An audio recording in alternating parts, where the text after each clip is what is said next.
Afinal, de onde é que vem o conhecimento? Será que ele nasce da nossa capacidade de pensar, de pura lógica, ou vem de tudo aquilo que a gente vive, que a gente sente no mundo? Hoje vamos fundo num dos maiores confrontos de ideias da filosofia, a grande batalha entre racionalismo e empirismo. Pois é, essa pergunta, ela não é uma pergunta qualquer. Ela foi o estupim de uma autêntica revolução na filosofia da era moderna. E acreditem, as respostas que apareceram, elas criaram dois caminhos completamente opostos na busca pela verdade. Vamos imaginar o cenário. Século XVII. As certezas de antigamente, tanto na ciência quanto na religião, estavam a ruir. De repente, Copérnico e Galileu viraram o universo de cabeça para baixo. Os pensadores da época olharam em volta e pensaram: ok, precisamos de um novo começo, um terreno firme, sabem? Um alicerce que não possa ser abalado. Então, o nosso caminho vai ser este. Primeiro, entender a crise que começou tudo.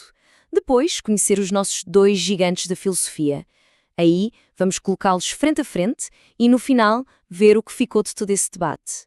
E o primeiro a entrar no ringue é René Descartes. Ele estava, para dizer o mínimo, frustrado com a confusão da sua época. Então, ele fez uma aposta arriscada. Apostou todas as suas fichas no poder da mente. Na razão, pura e simples. Para os racionalistas como Descartes, a lógica era simples. Não dá para confiar nos sentidos. Eles enganam-nos o tempo todo, certo? O conhecimento de verdade para eles é como construir um prédio a partir de uma planta de engenharia. Ele é erguido com a precisão da matemática, tijolo por tijolo, a partir de verdades que são auto-evidentes. E o Descartes não deixou nada ao acaso. Para encontrar essa tal certeza, ele criou um método. Quase um manual de instruções para o cérebro, com 4 passos. Regra número 1. Só aceita aquilo que for tão claro que seja impossível duvidar. 2. Se o problema é grande, divida-o em partes menores. 3. Comece a resolver pelas partes mais fáceis e vá subindo para as mais complexas. E, finalmente, a regra de ouro, revise tudo, de novo, para ter a certeza de que não se esqueceu de nada. E olhem, ele levou isto muito a sério. Para achar o seu ponto de partida, a sua base, Descartes fez algo radical. Ele decidiu duvidar de tudo. Absolutamente tudo. Dos próprios olhos, das memórias. Ele chegou a questionar se a realidade em si não era apenas um sonho. E foi lá, no fundo do abismo da dúvida, que ele teve a sua grande sacada. A primeira certeza inabalável. Porque pensem bem, mesmo que tudo à minha volta seja falso, mesmo que eu esteja a ser enganado, o simples facto de eu estar a duvidar, a pensar, prova que eu existo. Penso, logo existo. Essa foi a rocha, o ponto de partida a partir do qual ele reconstruiu tudo. Mas agora, vamos avançar um pouco no tempo. É hora de conhecer o nosso segundo competidor, o filósofo escocês David Hume. Ele basicamente olhou para todo o sistema do Descartes e disse: calma aí, não é bem assim. Para o Hume, a fonte do conhecimento era outra, completamente diferente. Para os empiristas, a ideia era o oposto. A nossa mente, quando nascemos, não tem nada. É como uma folha de papel em branco, uma tábua rasa. E quem é que escreve nessa folha? A experiência. Tudo o que vemos, ouvimos, sentimos, é isso que vai preenchendo a nossa mente. E a base do pensamento do Hume está toda aqui, nesta distinção. De um lado, temos as impressões. Pensem nisso como a experiência em alta definição. A cor vermelha viva de uma maçã, o som de uma música, o calor do fogo. É direto, é intenso. Do outro lado, temos as ideias, que são como fotocópias desbotadas dessas impressões. É a lembrança daquela maçã vermelha. Para Hume, qualquer ideia, por mais abstrata que pareça, começou um dia como uma impressão sensorial. Ok, mas então como é que a nossa mente arruma essa bagunça toda de ideias? Hume disse que não é por uma lógica super complexa. É mais natural.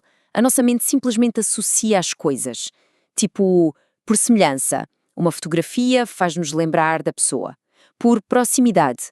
Pensar numa sala de aula faz-nos lembrar da escola. E o mais importante, por causa e efeito. Ver uma chama faz-nos pensar imediatamente em calor. Certo, já temos os nossos 2 filósofos no palco. Agora, vamos ver o que acontece quando as ideias deles se chocam. E eles vão discordar nas questões mais fundamentais que podem imaginar.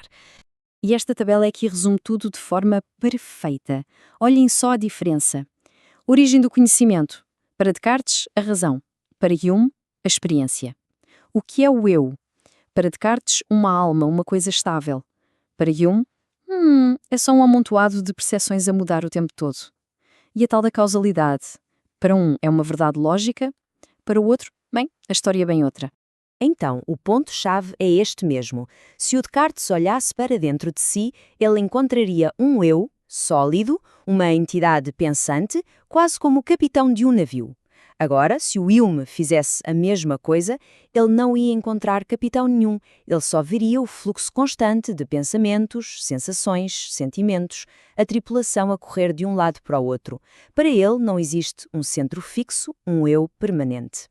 E é aqui que o Hume lança a sua cartada mais forte.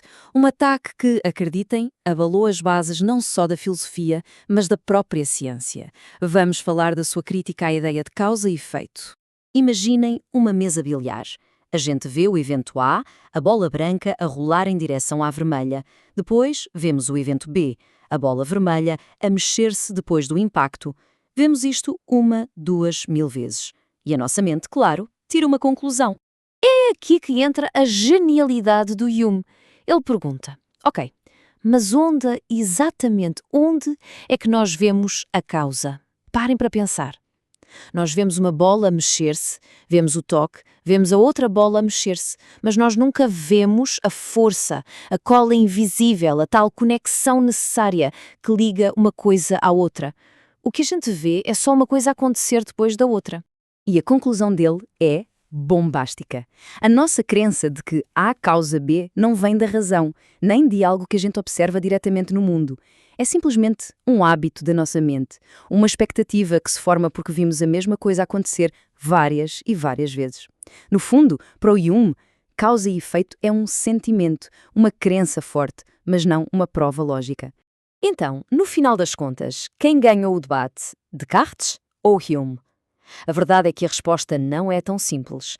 A influência deste confronto vai muito para além de um simples vencedor. Vamos dar uma olhada no legado que eles deixaram. Como eu disse, não houve um knockout aqui. O que aconteceu foi que essa tensão entre as duas ideias acabou por ser incrivelmente produtiva, moldando todo o pensamento moderno. O racionalismo deu-nos as ferramentas para a ciência teórica, para a matemática, para a busca de princípios universais. Já o empirismo, bem, ele é a base do método científico experimental, da psicologia, ensinou-nos a importância de sempre testar as ideias no mundo real. E acho que a grande lição é mesmo essa.